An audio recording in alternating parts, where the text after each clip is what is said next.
Traballaba nesta leira cando emborcou o tractor co que realizaba tarefas agrícolas. O falecido quedou atrapado debaixo do vehículo. Hai un socalco, entonces claro, o señor non o controlou, entonces pues, se lle veo o tractor encima.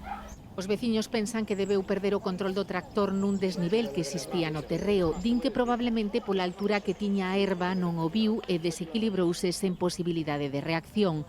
Foi unha veciña quen alertou os servizos de emerxencia. Achegouse á leira cando a familia o botou en falta. O acceso ao lugar para os bombeiros non foi doado. Nos chaman en torno ás 10 e algo da noite pasadas, que había un señor atrapado debaixo dun tractor nunha leira no concello de Tui, na zona de Caldelas.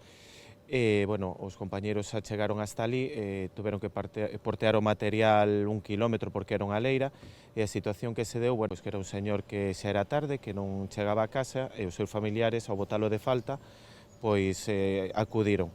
Cando chegaron, estaba debaixo do tractor. E nada, despois as nosas labores consistiu en al trator extraer ese corpo, e despois a Garda Civil e os funcionarios se encargaron do resto de labores. O falecido é un septuasenario veciño da parroquia de Caldelas de Tui. Estaba desplazada da súa casa e ele estaba facendo as labores da primaveira, que estaba para os cultivos. Sí. Xente maior, que xa non ten certas destrezas, os tractores que son antigos de X tempo xa non teñen as medidas de seguridade vixentes, as barras antivolco, etc.